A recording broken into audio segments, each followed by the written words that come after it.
Let's see. 5,874 T1 fans union has sent a truck to T1 headquarters condemning CEO Joe Marsh for damaging the spirit of the sport. The trucks have begun. Why does it feel like 5,874 T1 fans is not that much? Let's hear the statement, though. The T1 fan community hereby declares we can no longer tolerate this T1 CEO's infringement on the exclusive authority of the coaching staff and his unjust interference in the overall management of the team. This is a serious issue that blatantly undermines the fundamental principles and fairness of professional sports, tarnishes the honor of T1 as a team, and negatively impacts the entire esports industry. We strongly condemn these actions and demand immediate rectification and responsible measures. These guys think they're a part of the team, actually. 1. The CEO's interference in the coaching staff's authority is an obvious abuse of power and a violation of the fairness and autonomy of sports. On March 19th, Joe Marsh admitted in his post on official T1X accounts he was involved in player selection and team management. In professional sports, player selection and strategic planning are the exclusive rights of the head coach and coaching staff and should never be influenced by the personal judgment of the management. The moment management disregards objective opinions based on players' conditions, team strategy, and performance, and instead intervenes based on personal judgment, the autonomy of the team and fair competition collapse. Wasn't like a huge reason why Joe Marsh wanted Guma to be on the main roster, like to repay his loyalty and to give him a fair chance? That's the way I see it, at least. I mean, whether or not it's a great decision, I actually don't know. I'm definitely not like a huge shill on splitting time. So I don't really think there was ever going to be a clean solution regardless, right? If they bench Guma for the rest of the split, it feels kind of unfair based on his historical performance. If they don't let Smash play, it's kind of unfair because he's played really well for the team and he is like a rising star. If they make him split time 50-50, I feel like it's also not a perfect solution. So there is none. There is literally no... You just have to like pick your poison because I feel like all of them are going to be met with criticism. The selection of starting players must be based on skill, not emotional reasoning. Let's see here. He justified Gumayusi's starting position that T1's red blood runs in his veins. This is highly inappropriate. Choosing a starting player based on subjective sentiments such as tremendous effort, dedication, and adaptability rather than objective performance metrics raises serious concern about T1's credibility as a professional team. The starting lineup of T1 should be determined strictly based on objective and professional data from the coaching staff. Interesting. I mean, like, I think in a perfect world that is true, but in reality, there is like a feeling that you get with every single player, like career trajectory, how much like talent there really is. And there's like a bunch of non-objective, right? There's a bunch of subjective ways that the coaching staff evaluates player skill and team strength. And not all of it can be chalked down to this sort of like very easily measurable number of like a bunch of different metrics. I don't think we're there yet. I don't even think like real sports with their immense amount of like money and analytical data and all that stuff that's backing the best teams in the world, NBA, football, whatever it is. I don't even think that level of resources, you can still only make decisions based on objective and professional data from the coaching staff.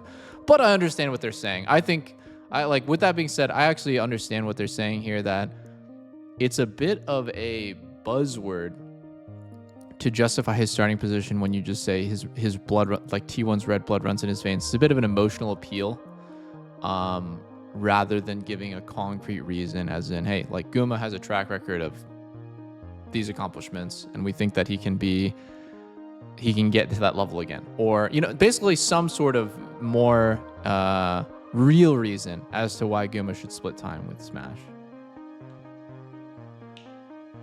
This decision directly contradicts the spirit of sports and has damaged T1's reputation. Yeah, T1's reputation is kind of going down a bit for the last month or so. This and the Zeus thing are really not doing T1 any wonders. damaging him a bit. T1 is not the personal property of any individual. T1 is a team with an illustrious history, boasting 5 world championships and 10 LCK titles.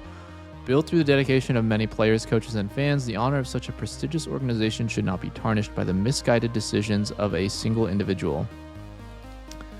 T1 fans expect the team to be managed transparently and fairly. However, this incident has betrayed the trust of the fans and exposed the management's blatant privatization of team operations. Fans support the players, not the unfair interventions of the management. If the mismanagement and deception towards the fanbase continue, trust in T1 will plummet to an irreparable level. T1 community strongly demands the following. He apologizes, and he must resign immediately. They must establish transparently disclose internal policies to ensure the independence and autonomy of player management are not compromised in starting lineup decisions.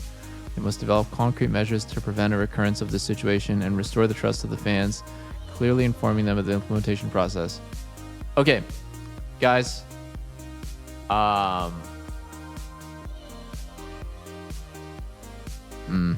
Like, some of these points might have some value. You know what I mean? Like, I'm following what they're saying. I don't agree with it, but I understand what they're saying. Then it just goes completely off the rails, and it's just insane, right? How are we not laughing our ass off while typing this up? Like, the fans are strongly demanding that the CEO resigns? Yeah.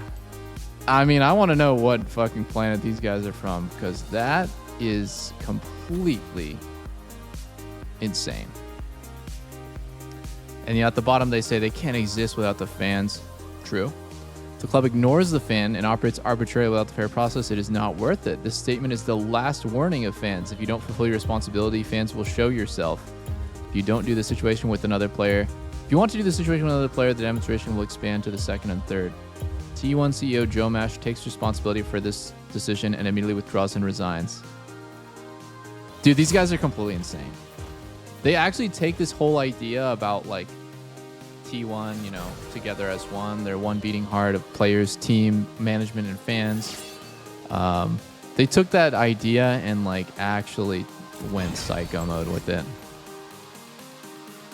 The last warning. The last warning. Yeah. I feel like,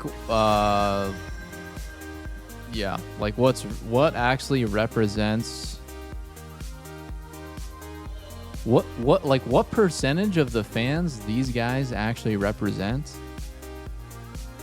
might literally be like, dude, fuck it, I'm going again.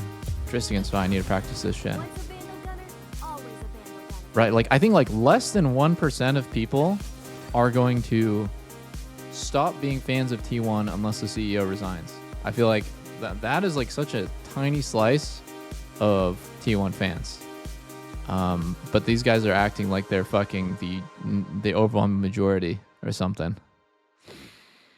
They should go outside. Yeah, bro. Actually, you know what it is? I'm not even joking. These guys actually need to go outside. They need to start like going outside, hitting the gym, get some fresh air, do something else. Go have some fun, you know, that doesn't have to do with their favorite esports team. That would be huge. It's the same one that were sending death threats when T1 wasn't doing so hot. Insane fans, yeah. You know, I definitely don't condone like fan behavior that borders on insanity like this. But I feel like this could have been an interesting discussion from like regular people. Like, don't you guys feel like two reasonable people could say like, hey, that was an overstep of the CEO's position to do that. He shouldn't overrule the coaching staff. Okay, that's, you know, I think that's a fair opinion to have. I kind of think so as well, actually. I think I agree with that statement. Yeah, that was an abuse of power and definitely undermines the coaching staff. I agree with that statement.